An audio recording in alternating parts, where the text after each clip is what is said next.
The idea of a car driving itself sounds like something straight out of the movies.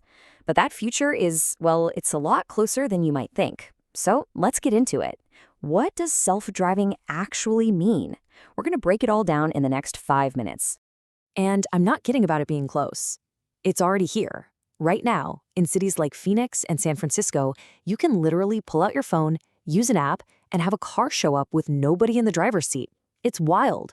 These robo-taxis are already out there, just quietly changing how we get around. Okay, so that brings up a really good question. The term self-driving gets thrown around for everything. Does it mean the car that just helps you stay in your lane, or is it a car with no steering wheel at all?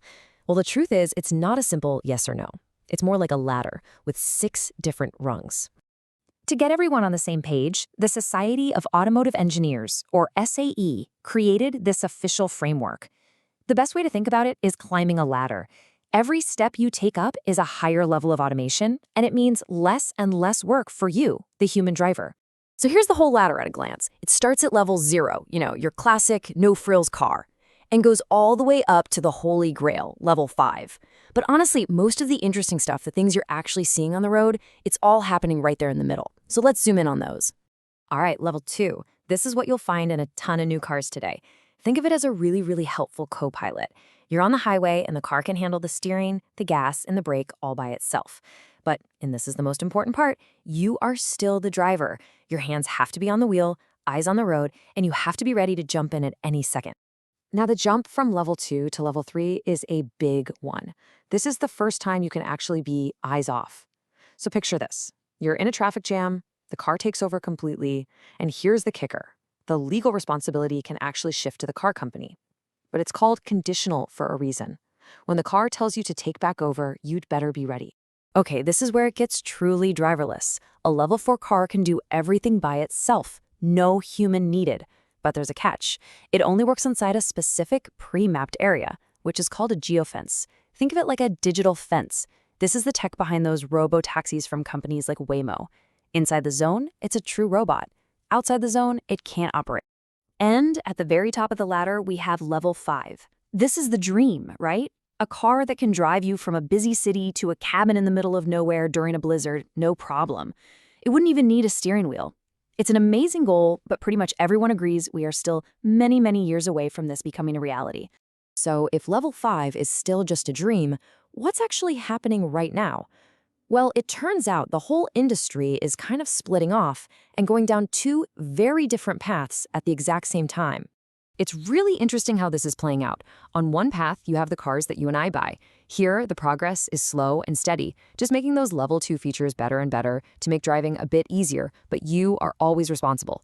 Then, on the other path, you have these commercial fleets, like robo-taxis. They are taking a huge leap, skipping right to level 4. Their goal isn't to help the driver, it's to get rid of the driver entirely. And believe it or not, that second path, the one trying to remove the driver, is where the most incredible progress is happening. I mean, robo-taxis aren't just some science fair project anymore. They're a real business operating right now. Just get a load of this number. By 2024, Waymo, just one company, had completed over 5 million fully driverless rides. That's 5 million trips where a computer was in total control. This isn't some small test. This is a real growing business. And it's not just Waymo. Over in China, Baidu's Apollo is running in more than 16 cities. Motional is getting ready to launch in Las Vegas.